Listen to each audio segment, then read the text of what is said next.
আপনি আওয়ামী লীগ নামে আসেন, আমরা আওয়ামী লীগ প্রতিহত করব। আপনি শেখ হাসিনার নামে আসেন, আমরা শেখ হাসিনাকে প্রতিহত করব। আপনি দিল্লির নামে আসেন, আমরা দিল্লিকে প্রতিহত করব। দিল্লিকে পরাজিত করার ইতিহাস বাংলাদেশের শাসকদের আছে, তাই শুধু আওয়ামী লীগ আর হাসিনা না, দিল্লিকেও বুঝতে হবে। ত্রয়োদশ এবং চতুর্দশ শতাব্দী থেকে শিক্ষা নেন।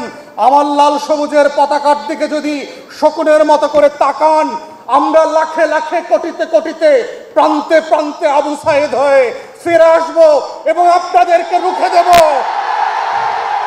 দেশটা কারো বাপের না, কোন বংশের কাছে, কোন ব্যক্তির কাছে আমরা বাংলাদেশ বন্ধক দেই নাই এবং দেব না।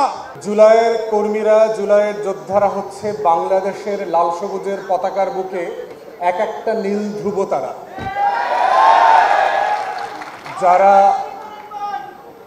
যারা গত বছর এবং গত 16-17 বছর ধরে বাংলাদেশটাকে দিনে রাতে দিল্লির কাছে বিক্রি করে দিয়েছে।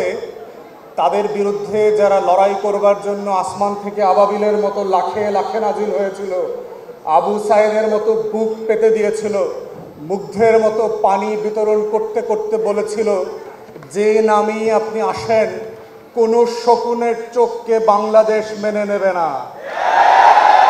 আপনি আওয়ামী লীগ নামে আসেন, আমরা আওয়ামী লীগ প্রতিহত করব। আপনি শেখ হাসিনার নামে আসেন, আমরা শেখ হাসিনাকে প্রতিহত করব।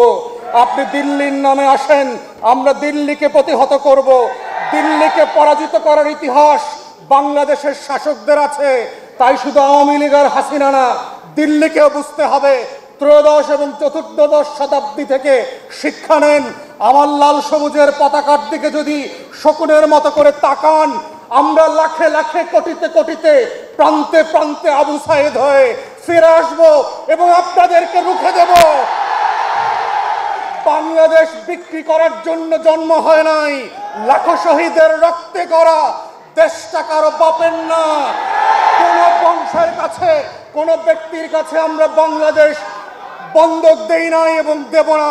অতএব সেই বাস্তবতাই হচ্ছে নতুন করে আবার জুলাই যোদ্ধাদেরকে, আমরা যারা জুলাই রাজপথে ছিলাম, আমাদেরকে মাথায় রাখতে হবে এই রাষ্ট্রের শত্রু কারা।